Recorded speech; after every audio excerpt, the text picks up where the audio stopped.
Yo guys, how are you doing? Hope you're doing great today. هذا فلوق جديد في هاد لاشين هادي. الغاية من هاد الفلوق هذا هو انني نصور فلوق في بلاصة فيها بنادم بزاف وما نتصور بنادم. اتس اوكي، بنادم ما عنده ما يعطيك وما عنده ما يدير لك، ف موف اون. هادشي اللي كاين. المهم ما كاينش موضوع كما كيديروا في هاد الفلوق. الموضوع اللي كاين هو اني خاصني نصور فلوق وصافي، ما كاينش مشكل. هادشي اللي كاين. فدابا الناس اللي شفتهم دابا الدراري اللي مورايا اللي دازو مورايا كيديروا فيا ديك الشوفات ديال هذا اش كيدير هذا، وهذا هو الهدف، انني ما تصورش لدوك الشوفات. واخا زعما كيجيك بيظهر انه بنادم كيشوف فيك ديك الشوفات بديك الطريقه، ولكن كما قلنا ما عنده ما يعطيك. فبما انه حلينا هذا الفلوق هذا نتفلسفوا شويه كما العاده، نقولوا شي لعبه اللي في شكل. الحاجه اللي جات في بالي دابا هو في الاخر ديال هذه الحياده في الطوال هذه كاين واحد الكارتي اللي كيتسمى بين القشعري.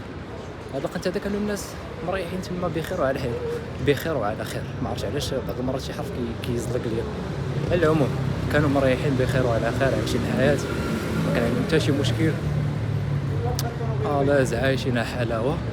حتى قال لهم اسيدي خاصك تنوض تغييره ماشي بحال كنا هنا، فهمتي. وعطاوهم واحد التعويضات هزيله بين قوسين في بلاصه بعيده، تصور انه انت كنتي قريب من الكريس، بين ليلتي وضحى كتلقى راسك واحد مرمي في واحد القنت اللي بعيد. فكما ديما حنا كنشدوا اللعيبه كنديروا لها الاسقاط على الحياه. الحياه هي هذه، الثابت الوحيد اللي كاين في الحياه هو التغيير. خاص هذه القاعده هذه امن بها الانسان. الحاجه الوحيده اللي ما كتبدلش في هذه الحياه هي انه كاين تغيير. ما عرفتش واش وصلت الفكره ولا ما وصلتش، وانما الحاجه الوحيده اللي كاينه في الحياه ما كتبدلش هي التغيير. بمعنى ان كل شيء كيتبدل في هذه الحياه الا التغيير هو اللي كيبقى ديما، بمعنى ان الحياه ديما كتبدل. ما عرفتش واش وصلت ولا ما وصلتش.